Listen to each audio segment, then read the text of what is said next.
Hey, what's up everyone? Danny and Alex.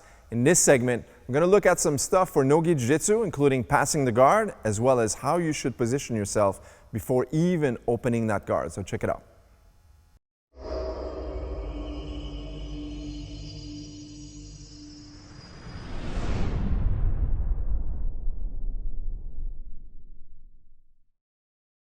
All right, so in NOGI Jiu-Jitsu, we don't have the same grips as with the gi.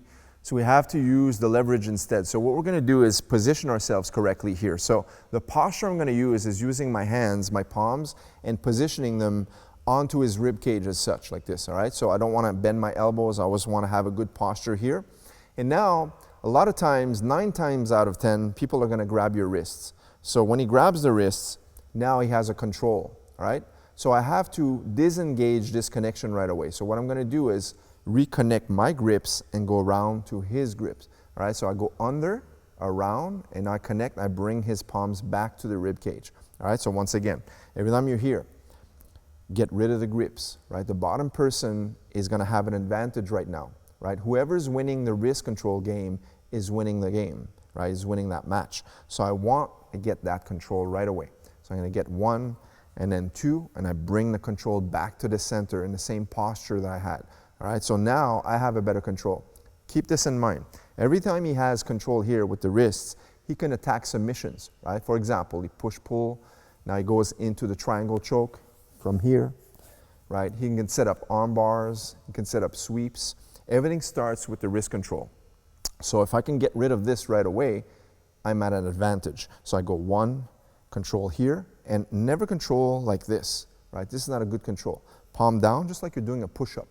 Right, so I'm pressing against his body like this. And when I get the other one, I go here and I press against his body as well.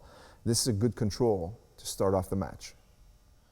All right, so now we covered the wrist control. The second reaction that's going to happen a lot is the head grab. A lot of times they're going to tug onto your neck and break your posture as such. All right, so I want to get rid of this. So number 1 is going to be preventing this. So for example, if he goes for the neck, once he grabs here, I can always just block as such. Sometimes I'll block midpoint. As he goes in, he drags me down, I'll bring my hand inside. My hand is already there to block in the armpit.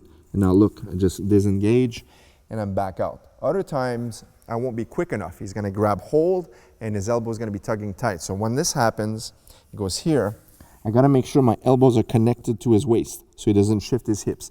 The moment my posture is broken, I have to understand one thing. He's going to create an angle by shifting his hips to set up some submissions or attacks. So what I want to do is connect my elbows nice and tight to control him so he doesn't move and I keep the center line. Now I'll disconnect the grip. So once again, he's going to go here. Watch my elbows. Here, nice control. Use your hand, go inside, peel it off, and I'll get back to your position we had and back to the wrist control we had right from the get-go. Now, one more thing that could happen is he's going to go for the wrist control, but a lot of times you'll see this is the person's going to bring their hand behind their head like this. All right, so it's almost like he's using this as a headrest, but this tactic is just so I don't grab his wrist control on this side, right? He keeps that hand away. A lot of times you'll see that, so I can't grab with the gi the sleeve or in no gi the wrist. So what I'm going to do now is bait him. So I'm going to use this palm and connect right to his bicep. See how I pull and I push at the same time here. I'm pushing against the mat. And now that's going to bait him to bring his hand back into the equation to swim it inside so he removes that control on the bicep.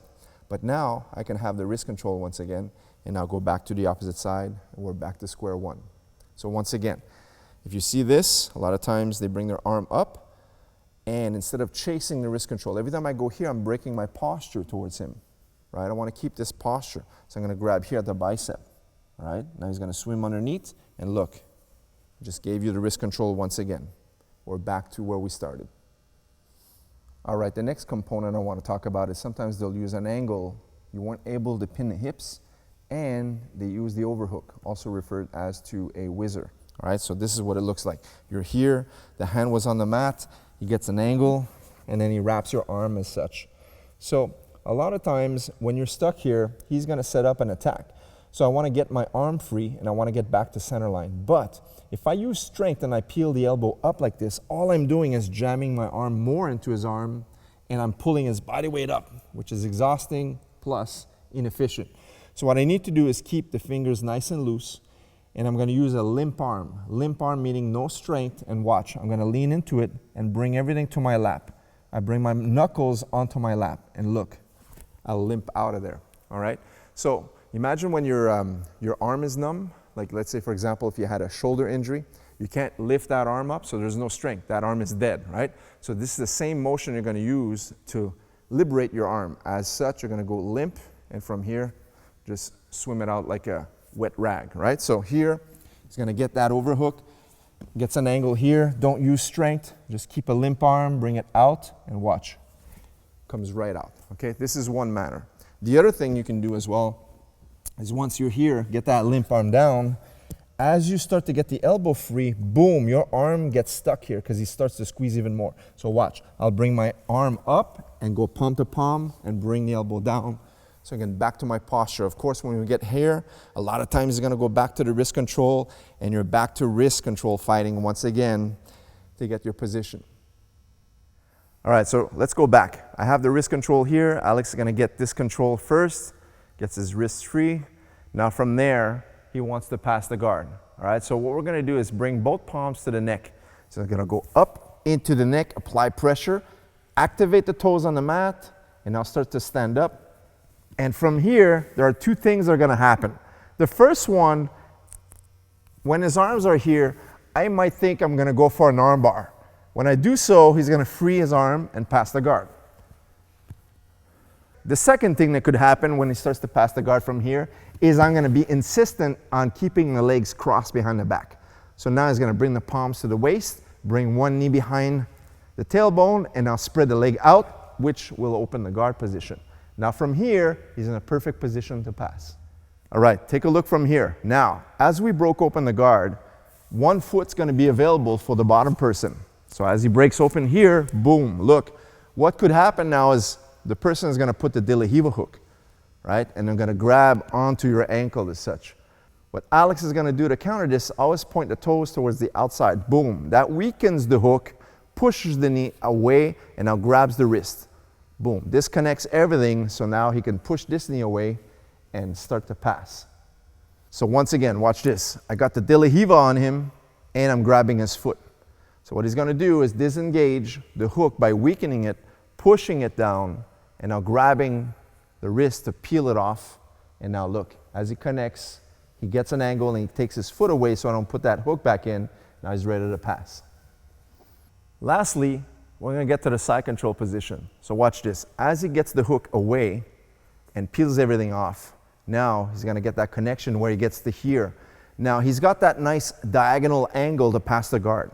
So all he's gonna do is keep walking to this side, pushing the knee away, and look, he's cleared the space to pass the legs. Now, it's important from here that two things happen. Number one, keep controlling this leg so I don't bring it back. And number two, keep controlling the hip so I don't move away. Watch. If he keeps the palm on the hip, it's hard for me to bridge, move this direction, or even recover the guard by moving here. It's very easy for him to follow by cupping his hand on the hip. All right? And from here, hug the head and connect the side control. So one last time, here we go. Disconnect, peel it off, get an angle, walk to the side, pass. Control the hip, very easy. Control the hip, very important. And then from there, hug the head and connect your guard pass. All right, guys, so there you have it. Quick techniques for no-gi jiu-jitsu. Guard posture is super important, guard passing, but if you don't have wrist control and good posture, you're never gonna get past the legs. So study on these moves, and we'll catch you guys in the next video. Take care.